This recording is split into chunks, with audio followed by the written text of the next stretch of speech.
Have you wondered about living elsewhere after you retire? Well, we have, almost daily. As you know, it's not an overnight decision.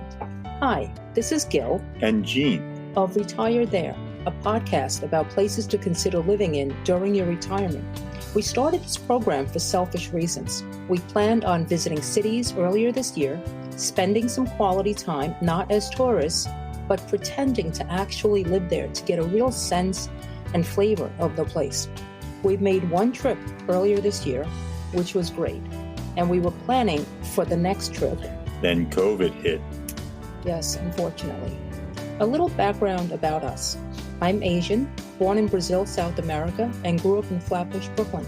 I'm an engineer turned attorney and practicing higher ed law at a college who loves working with students, faculty, and staff. I'm not Asian, born and raised in Long Island, New York, a place I've always wanted to leave. I'm a law librarian working in a court who loves his job. We've lived in Bay Ridge, Brooklyn for many years and have been thinking about our future home.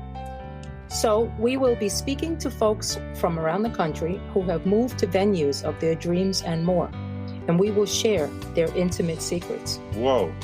Just kidding. But we will offer information that you may not find anywhere else. So stay tuned.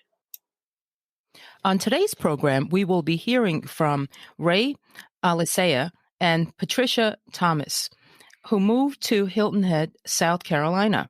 Ray was born and raised in East Harlem, New York, attended the fabulous Brooklyn Tech High School, and majored in the Mechanical Engineering Technology program, where we met. Those were the days, huh, Ray? Yes, they Ray were. was voted most popular in our class. He's the father of two boys, and he started in building maintenance in his early 20s and rose to supervise properties in New York City, including the Chrysler Center, the IBM building, and retired after working 35 years in 2018. These days, Ray performs in a band. How cool is that? Never knew about those talents. Ray is part of the Ray Adams Band, and we will have that information in our show notes. Patricia Thomas was born and raised in Canarsie, Brooklyn. She moved to Brightwaters, Long Island, New York in 1988 with her first husband and raised her family there. She has a daughter who is due in the end of January with Trisha's first granddaughter. She also has a son who lives and works in Santa Barbara, California.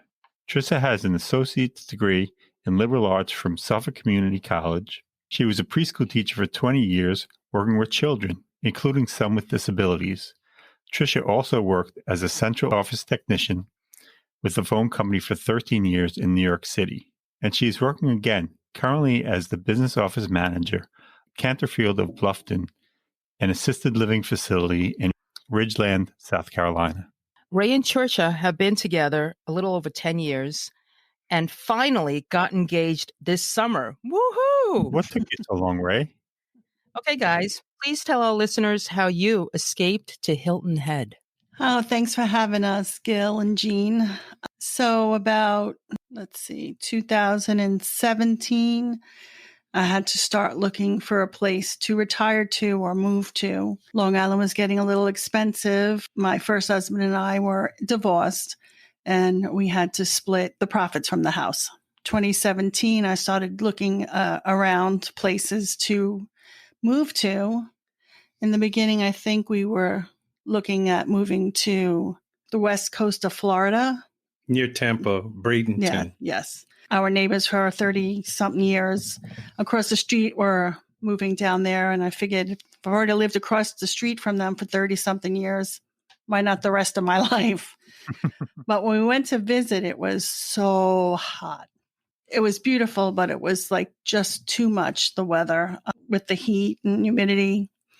So I felt like Matthew Broderick in Biloxi Blues. It doesn't get this hot in Brooklyn. Oh, I get that. I could just picture that right now. Yeah. So we did have friends that lived in South Carolina. A couple lived in Somerville, which we did look at, but that's not where we wanted to retire. And we had friends that lived in Hilton Head. We started looking around here. I did a lot of looking online. Another friend of mine, she was looking to retire also. She said, why don't you look in the Del Webb Sun City in Hilton Head and see if there's anything there? Couple of considerations were, I'd like to have the warm weather, but not hot all the time. Some nice amenities nearby, and that I could actually afford to buy a house and not have a mortgage on it. We did come to visit. At that time, we weren't looking actually in Sun City, but the more I started to look around online, the more I liked Sun City. So I wound up getting a real estate agent. I would tell him what I was looking for. He would say, I have something. We would do video chats. He would go through the houses and show me the videos. I think after a while, we were just looking at that specific Sun City. The year of packing, though, was crazy. Ray and I broke up about 17 times that year. The stress of packing up 30-something years in the house and deciding what you were going to keep and what you were going to take with you. I cried. I vented. I was grieving. I was selling the house, and it was like somebody was dying. You lost somebody. So, yeah. And my kids were working and going to college. My son was his last year, I think, of college. It was traumatizing for me. They were used to being out of the house. I would be like, Ray, I don't know what to do. What should I keep? Plus, Cameron was going to school in Ohio. Right. He was not near us, and then he would come over like for a week at a time. He had the smallest room in the house, so when we told him to decide on whatever, he just brought down one big black bag, and I'm done. Yeah, he was ready to move on. I'm done, but there was stuff that was in the house when they bought it that they inherited. Like the house, they didn't get it bare. Like the basement had a full workbench, had old tools, and plus when you have the luxury of space with an attic and a basement and a detached garage all the way in the back, the stuff piled up real quick. We had to get rid of a boat. Oh my goodness. That was fun. The one thing I will tell anybody who's preparing to move, purge now.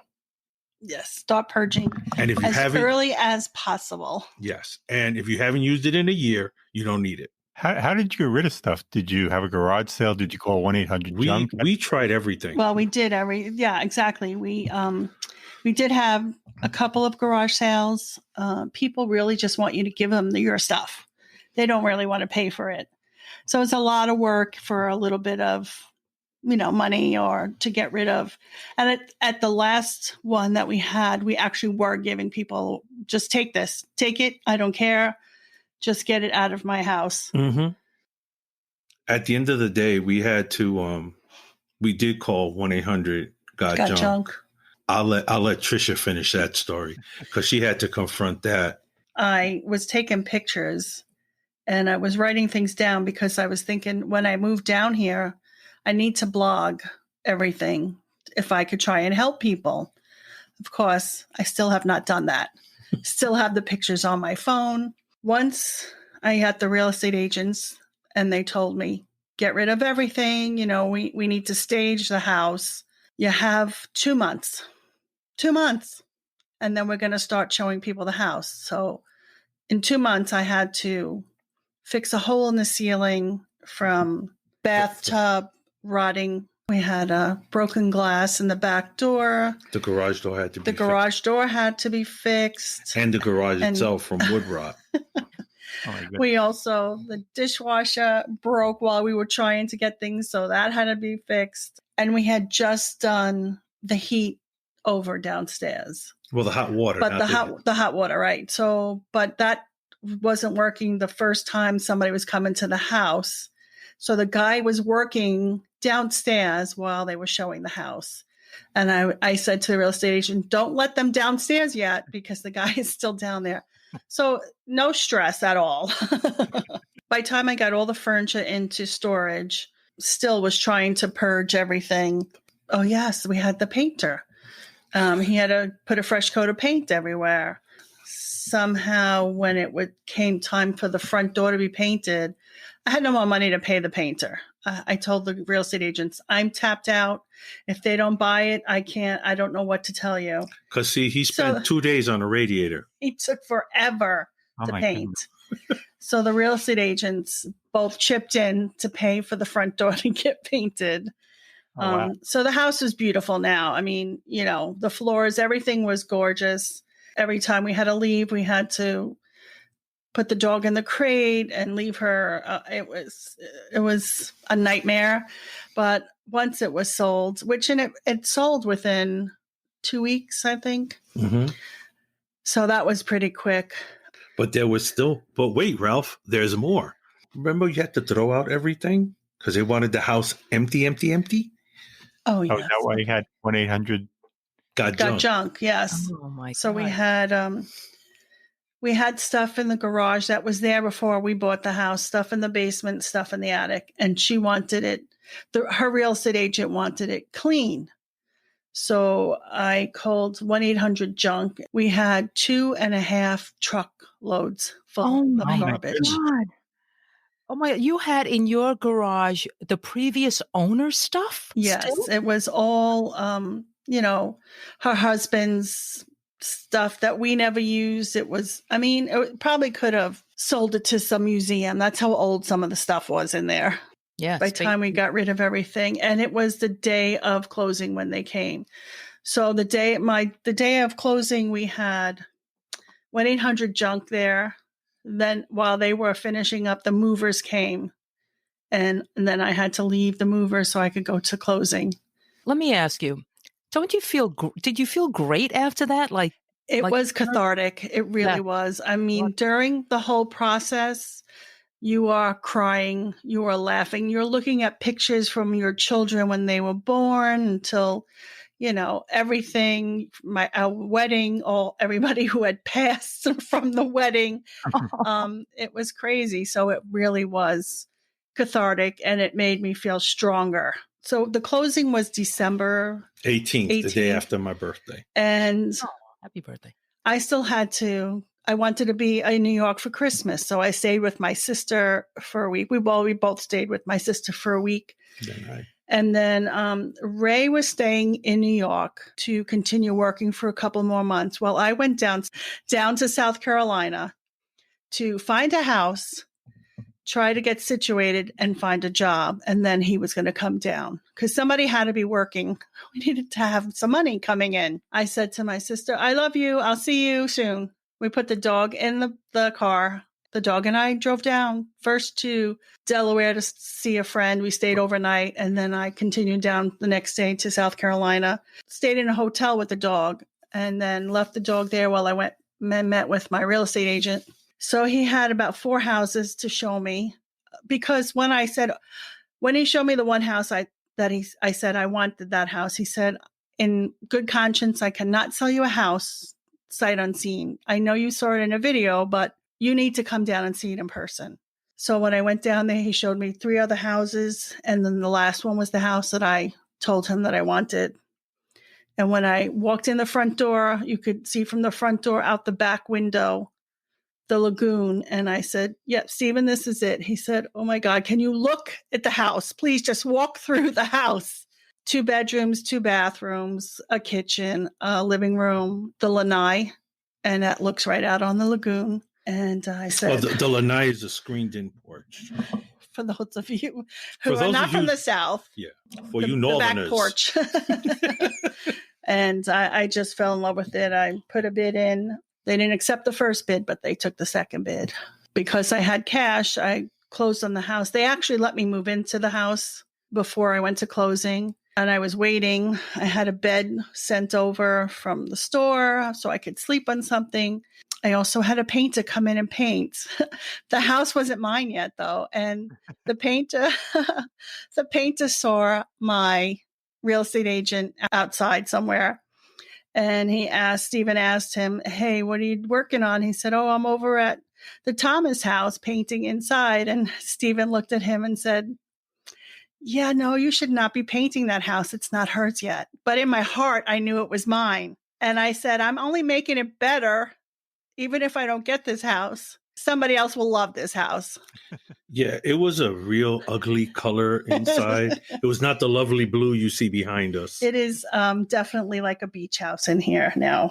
So just to clarify, you knew that you were going to Sun City. Yes. You just didn't have the actual house selected. Is it a complex? I mean, what can you describe Sun City to us? It's an over 55 community. The amenities here are amazing. There are, I believe, 4 outside pools and 2 indoor pools. There's a hot tub at each of the pools. Yes. Is there a gym? How many gyms? Is it 2 or 3 gymnasiums? And you take classes, any classes that you want. We have one of the largest woodworking shops on the East Coast. So, yeah. There's also a group you can join. The woodworking shop is part of the amenities? Yeah. Yes. Wow. Some of them cost like $2 extra or whatever, $4. I'm not really sure about that, but because we did join the karaoke club and we'd have to pay $2 every time we went to a meeting. We have over 1,000 different types of clubs of everything. And if you are bored here, that is on you. There's no way you could be bored. There's a club for everyone. And the pools are actually saltwater pools. They're not chlorine pools. Wow. So on a hot day, you're stepping into a spa, basically, into a hot salt water. Because when I first came down, my first job was to work as a bellman at the West End. And I used to put in anywhere from 15,000 to 20,000 steps a day. So after work, Tricia will go, "You want to go to the pool?" "Yes." And you just sit there and just relax. And the pools have walking and swimming lanes. So if you just want to do your exercise, just walking back and forth, it's beautiful. Our favorite amenity is a hidden cypress one because you have the pool, the hot tub, the gym, and Jameson's Char House restaurant, which is like a top-notch restaurant. And behind that, you have the hidden cypress golf course. There's, I think, 4 golf courses on site. Yes. But the golf is expensive. If the golf package is extra.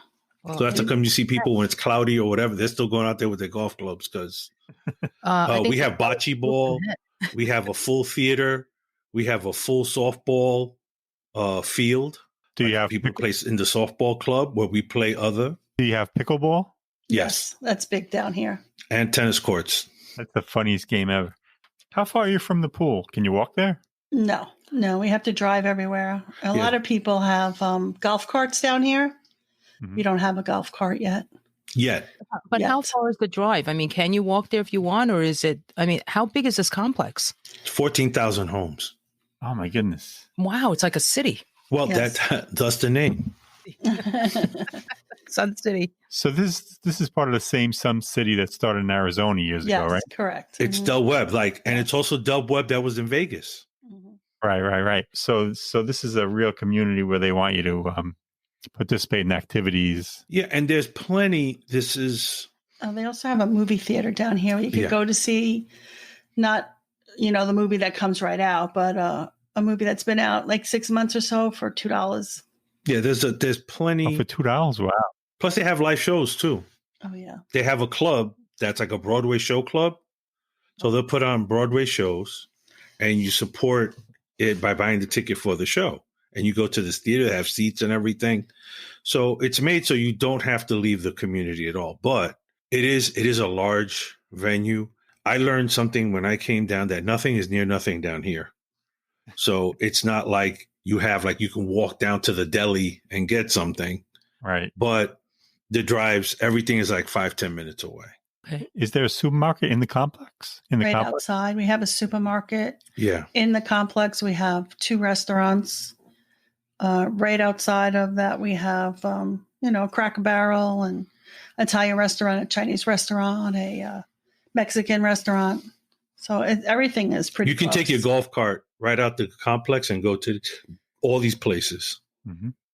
Yeah. This sounds like Club Med, Gene. Yeah. Starting to like it more and more. It really is beautiful down here. Yeah. Can you tell us about healthcare? Was that one of the things you checked out? Actually, the most important thing when I was looking was that my salary would go further than it did in New York. So the taxes are much cheaper. I think the taxes on my house in Bright Waters were almost $12,000 a year. Wow. With my HOA and the taxes down here, maybe 500. 5,000. 5,000. I'm sorry, $5,000. And what's the HOA? It's 550. 575 every quarter. Oh, that's not bad. That's not bad at all. Yeah. Nope. Yeah. And that includes all the amenities except for the golf. Yeah. And if you want to talk about being like a resort, when you go to eat at Jameson's Char House, we have what's called a camp card, and you can charge it to your HOA. So you don't actually have to. You have to pay right there. Yeah. Oh, wow. Come with the bill for the HOA. I mean, of course, now during COVID, people are not doing all that right now. A lot of the clubs are not going because we're too close. We're trying to be socially distant. Different world right now. So can you tell us about where the healthcare was? I'm sorry. So we have 3 hospitals close by: Coastal Carolina, Buford Memorial, and Hilton Head.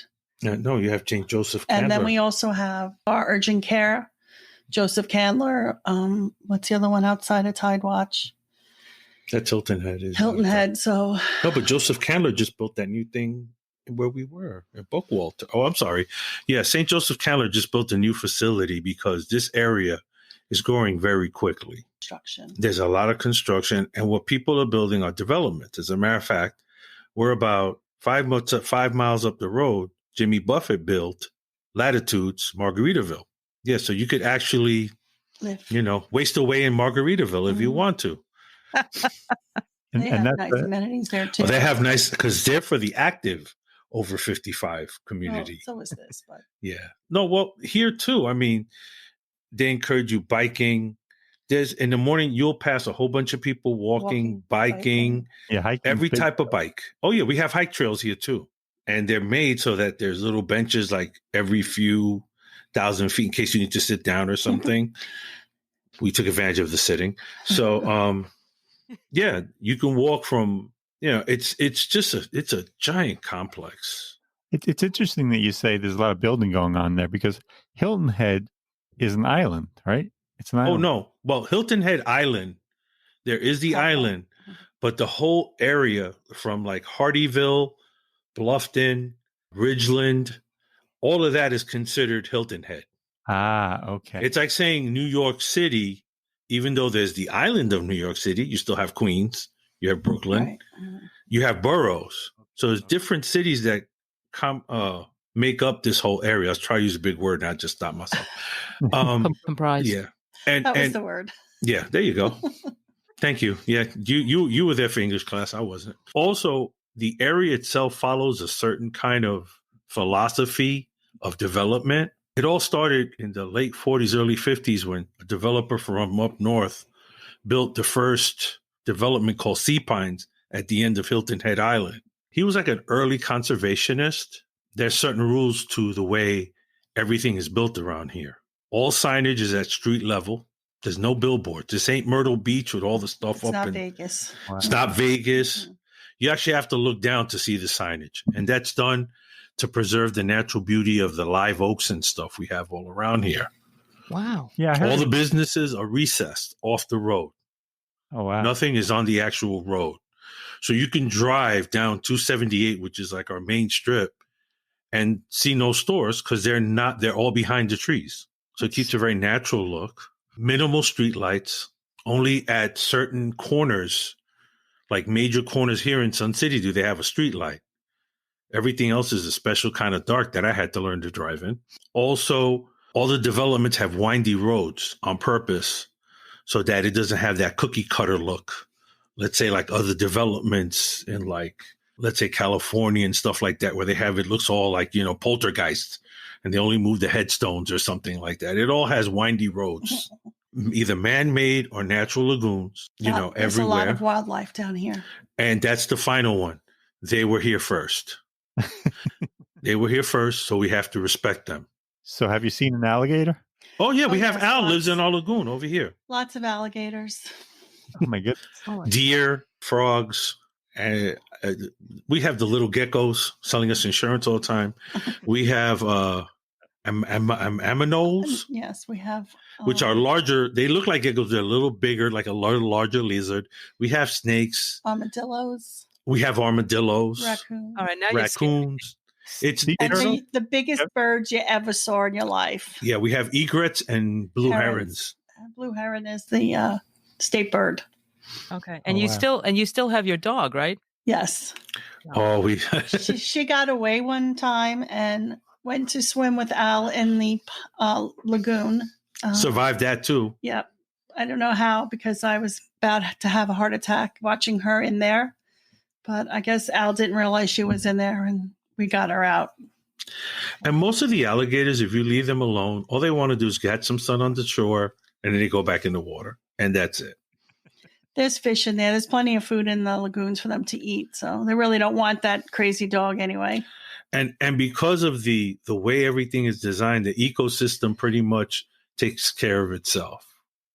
Yeah, that must have scared your dog, though, right? The culture shock. No, we were probably more scared than she was. She was when we got Celine, and this is an aside. Celine was a rescue when we lived in Long Island.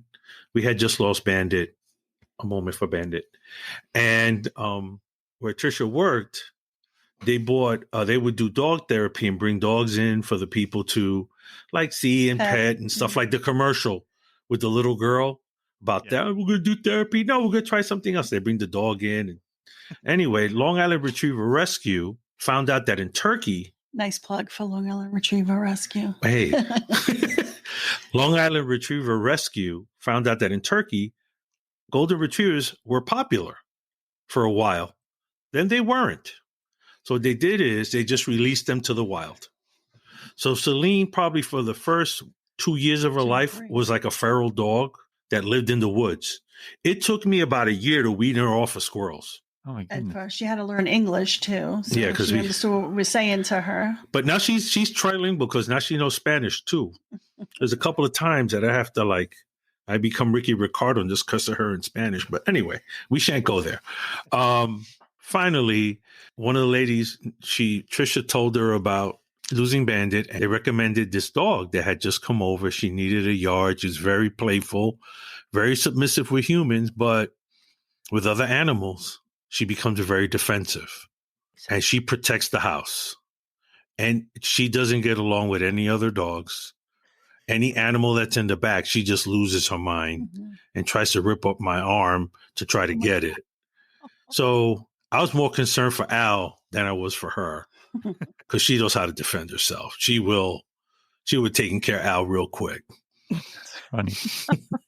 All right, But that's basically how most of the developments are built here, where they all follow that philosophy. A lot of nature, a lot of trees, palmetto trees, which are like the state tree, if you want to call it that. There's plenty of those. As a matter of fact, when you come into the development, they decorated the palmetto trees for Christmas. I'm going to try to send you a picture. It's really nice. Getting back to the healthcare. Yeah, the healthcare. We have plenty of hospitals and good doctors, all board certified. So in February, the end of February, before COVID shut everything down, I was at work. I was having pains in my arms, sweating profusely for no reason. And I said to my boss, I think you need to take me over to urgent care, which was right down the block. When I went there, the receptionist said, why are you here? And I said, I don't think I'm having a heart attack, but I'm having pains in my arms. And she was discreetly trying to press a button. And the next thing I know, there's a nurse standing next to me saying, we're going to triage you and make sure you're not having a heart attack, which I actually was. So I had to stay overnight. I had the best cardiologist down here, stent. I had a blockage in one artery, right? 95% blockage. I put a stent in. I'm good to go now. Wow. But that was traumatizing for me again. On the technology side, he had like a 75-inch TV where he showed us the whole operation. Yeah, I had a local, I could watch everything, but then he reran it to show Ray. Yeah, we saw the highlights. We saw the highlights. So it was like amazing. Warner Wolf, let's go to the videotape. And he showed us everything. Wow. Everything he did. This is the vein before. This is the vein after. This is what we did. it was I had never seen anything like that before. Mhm. I was a little jealous of the TV, but we won't go there. It's a good thing you're so close to the urgent care and as well as the hospital. Yes, exactly. We actually have 3 urgent cares within like 10 minutes, if that much. Oh, here's the thing too. There's a lot of seniors down here, and most of the new construction is assisted livings or skilled nursing. Everything. The weird thing about being down here is if I see a child, somebody younger than 55, I'm like, oh my God, I forgot other people live here. It's really made for senior living. So yeah. And the other thing is we are in a convenient location because we are a half hour from Savannah, Georgia. So if we want city or we need to go to concerts or venues or special events or anything, we're a half hour that way. And the airport is that way too. The international airport. Yeah. It's in Savannah. Hilton Head Airport. And then if we want beach and more resorty kind of stuff, we go half hour the other way. Hilton Head Island has all of that. Mm-hmm. Has all of that. But again, everything following the same criteria. Everything follows that philosophy of building and all that. So this is not for, if you like big buildings and the whole hustle and bustle, that doesn't happen down here. Actually, it's Patience really is a virtue down here. It is called the Low Country because there's a whole history on why it's called the Low Country, but I call it the Slow Country because nothing happens in a hurry here. Nothing happens. Yeah, it's not like New York where everybody beeps, right? There's no beeping down there. Oh, no. We could sit at a light for 5 minutes. Nobody will beep a horn. No. Of course, in my head, I'm like, oh my gosh, move. But everybody else is sitting there patiently waiting. Well, everything here is stop signs. I had to review the whole law of stop signs and yielding and all that stuff. Because there's really no need. Even though there's lights on 278. Yeah, there's lights on 278, but when you come into the community itself, there's no street lights in here. No. Right. You talked about Savannah. Did you think about moving there? A lot of retirees move to Savannah. Savannah to us seems like a big city. If my children were to move down here, Savannah would probably be perfect for them. That's not where we wanted to live. Mm-hmm. Also, it's nice to go there to visit, though. Yeah. There's also a lot of younger people moving to the town of actual Bluffton, like downtown Bluffton, South Carolina. Mm-hmm. It reminds me a lot of Williamsburg, Brooklyn, where you have a lot of yuppies and younger crowds raising families there and stuff like that. Is yuppie still a word? I don't know. I was just thinking that. I haven't heard that in a while. Yuppies. Man, you must be old. All right, Gen Xers, Gen Y. What letter are we up just to? Young people is nice. Generation Zeta. I don't know. Whatever. Millennials. I think we say millennials. There you go. There it is. Or hipsters. Okay. So hipsters. That's a good one. Right. So it's that kind of like galleries. You're in a single story house. Is that right? Yeah. You're in a single story and just like the rest of the low level kind of architecture. Yes, definitely. Another one of my criteria was that it was all on one floor. Yeah, we did stairs enough. No stairs. Living in a 3-story house in Long Island, I said definitely we need a ranch. So and there's no basement, right? No basement. Having to bring up the laundry from the basement to the second floor was a mission. Yeah, because we would get it to the first floor, and then we would hope that Cameron would come home soon enough to finish the trip upstairs. What about storage facility? Is there anything to help you keep all those keepsakes that you couldn't get rid of through, the purging? That's called the garage. Okay.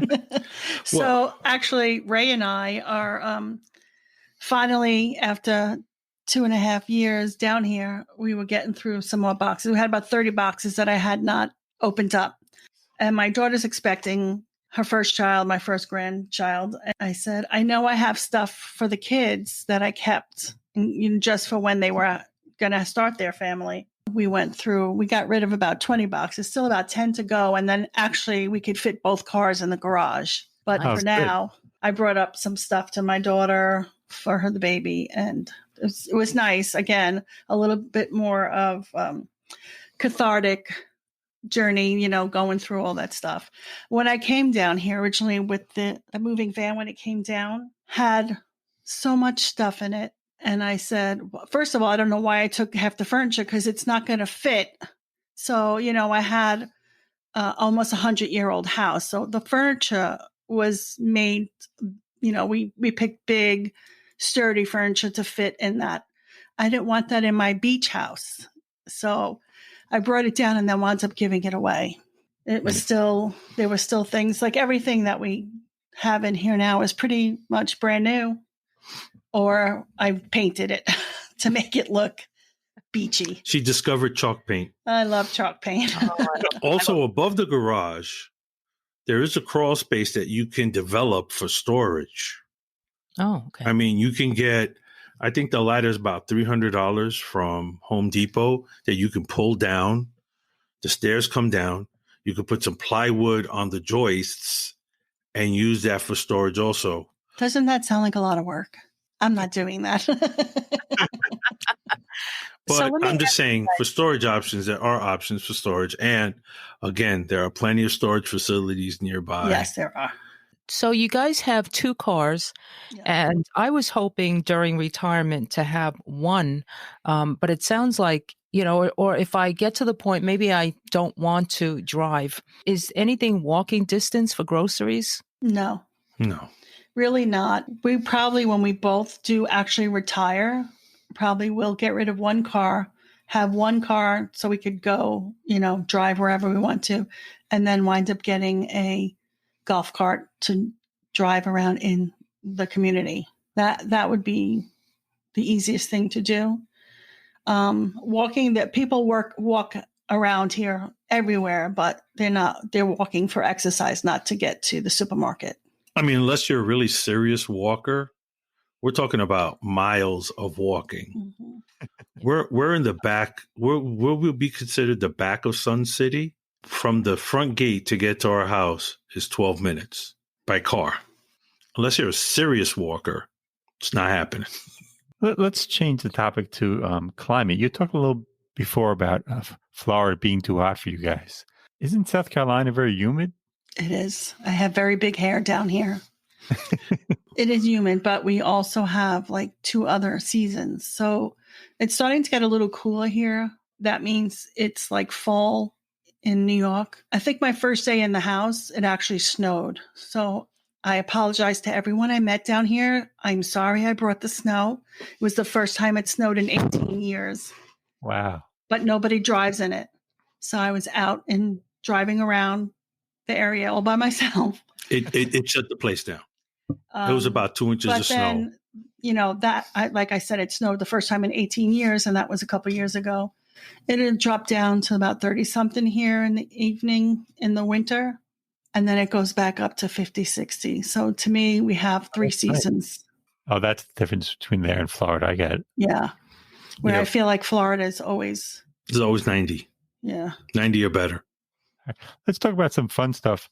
Ray, you came down to South Carolina and you put a band together. What's your band like? What's the name? And when you give yourself a little plug. Oh, okay, great. It started out, we went to a neighborhood get together because they do that. The city is divided up into smaller neighborhoods. So Palmetto Place had it's called a Low Country Boil, which is basically a typical dish for this area, which is shrimp, potatoes, corn, and sausage with a crap load of Old Bay in it. Yeah. With a lot of Old Bay in it. Yeah, so we went to Low Country Boil. We'll talk about cuisines later. And I met a gentleman playing guitar. Someone I played piano.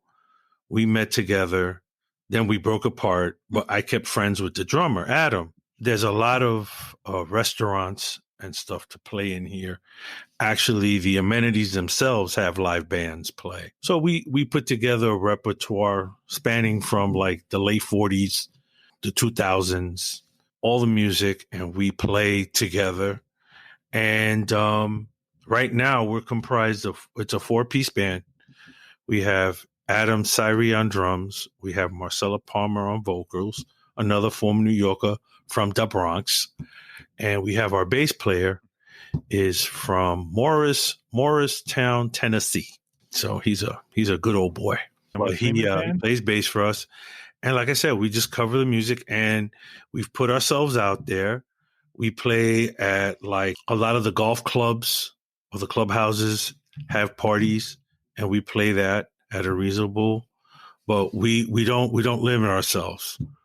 We'll play Christmas parties, bar mitzvahs, bat mitzvahs, weddings, divorces. Whatever you need us to play, we'll play. We have a couple of gigs coming up, and you can follow us on Facebook. Just search for Ray Adams Band, and we post all our events and stuff that we're going to have there. We have some videos posted, some pictures. It's one of the things that keeps me out of trouble. But I also still work, and I work over at Palmetto Dunes Oceanfront Resort, which is half rentals and half people that live year round. So and that's beachfront. So you're kind of semi-retired. Yeah. But my title there is resource officer, so I don't really have the kind of jobs that I had in New York or the pressure or the stress. I go in, I do my 8 hours, I go home. I don't have to worry about, it's not the same. It's just not the same. Yeah. In New York, I carried 2 phones. I was on 24-hour call. At times I was getting texts at 4 a.m. because my 6 o'clock person was not coming in, and I had to find coverage or get somebody. No, not anymore. I get up, I go to work, and come home and practice. A lot of retirees seem to be not totally retired these days from everything that we've read. So it's something that I think you guys are actually doing, but in a relaxed mode. It's what they've been calling the encore career. Yeah, I feel like even though we're both working full time, we're still always on vacation, if you can understand that. The stress is so much less. The other thing that surprising to me is that there's so many people our age down here, and the music that we listen to, we were able to become friends with one of the local DJs. So we have become, both of us have been guest DJs on the radio station a couple of times. We fill in for him when he goes on vacation, just an hour at a time. And so that's kind of weird. And now that they were doing this podcast, I'm thinking maybe this is something we could do. Yeah, absolutely. Oh, yeah. If we can do it, anybody can do it. It's really been a lot of fun. I do want to ask you about, New York is a mecca, like a melting pot, right? Mm-hmm. So when you moved down there, did you find your neighbors friendly? Have you made friends? Well, we're still working. So most of my friends are from work. And then the neighbors that live close by to us, even when we were at the karaoke club, we made a couple of friends, but, we just don't go out a lot. We did have, the reason we moved down here was because we had friends that lived nearby.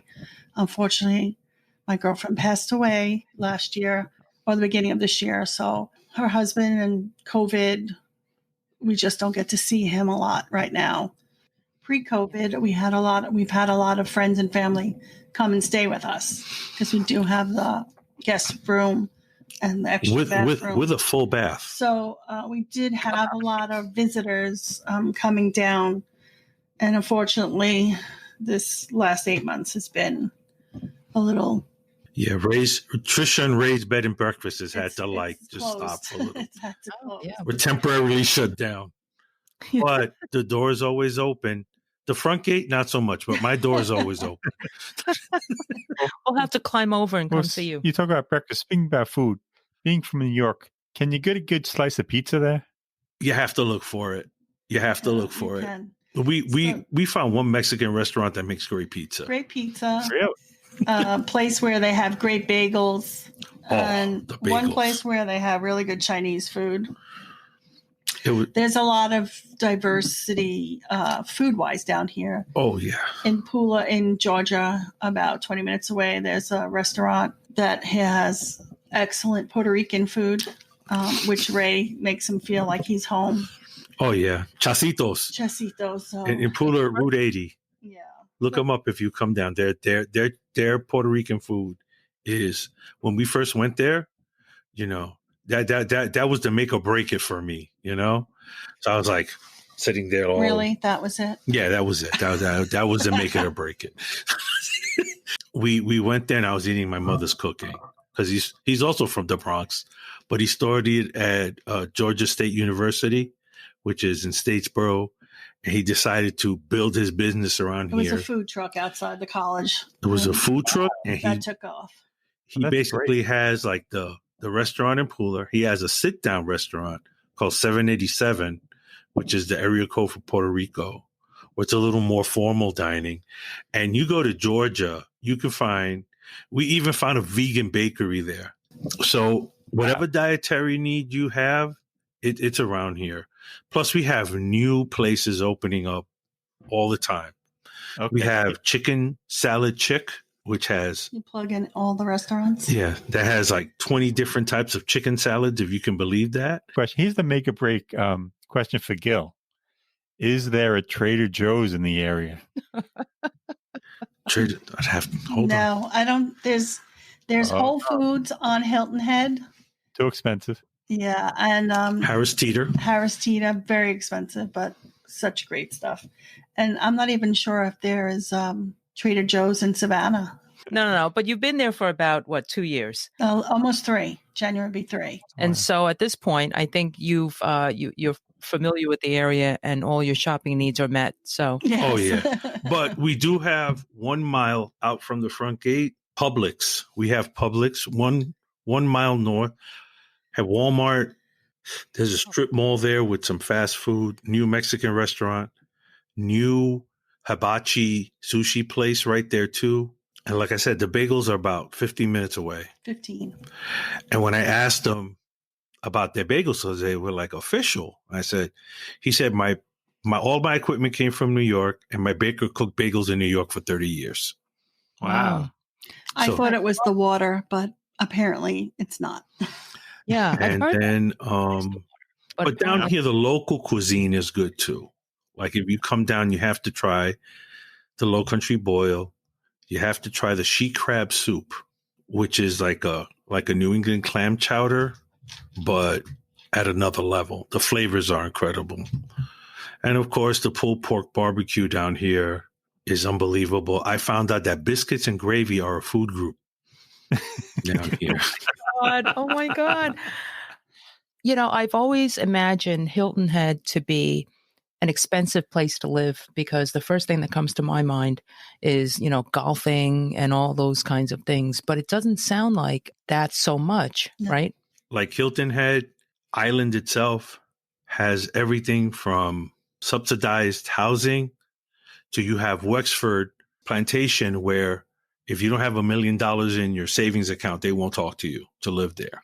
So you can cover the gamut of like the very rich to not so rich. Inside Sun City itself, I think my house was we paid $192 for the house. But there are houses in here that are $500,000, if not more. Depending on your range, you could get a house that accommodates you. And you have a 2-bedroom? Yes. Oh, nice. Wow, that's unbelievable. So has moving down to Sun City brought you any surprises, any regrets? I think we were so happy to be here and that even almost 3 years later, everything just is almost unbelievably good for us. Sometimes it's like, wow, did we just luck out or what? I don't know. I mean, that's the way our life is. We're a little simpler. Life is simpler down here. Yeah. It's everything that we thought it would be. And sometimes we're amazed by how beautiful it is. And Ray will say, wow, good choice, Yeah, I chose right. In a couple of those breakups, I was given the offer of staying in New York. But you can stay here if you want. But I'm going no matter what. With or without you. So, that's like a BLS voice there. Oh, I'm sorry. Ray, do your BLS. WBLS. And on that note, I want to thank you guys for spending this time with us. It's been really special and opened up a whole nother opportunity for us, Hilton Head and Sun City. Yeah, thank you so come much. Visit us. We'll give you the tour of all the cities. This has been fun for us too. Thank you very much for the opportunity. Thank you. I want to see that bathroom with the toilet. That's for sure. All right. Thanks, guys. Have a great weekend. Thank you. All right, you too. Bye-bye. Bye-bye. We hope you enjoyed our show. If you know of someone who relocated for retirement and wishes to share their story, please reach out to us. We'd love to hear from you. Our email address is gg@retirethere.com. Our website is retirethere.com, and you may follow us on Twitter @retirethere_. Don't leave out that underscore. And if you liked our show, please subscribe and rate it in Apple Podcasts. We'd really appreciate it. In the meantime, be well.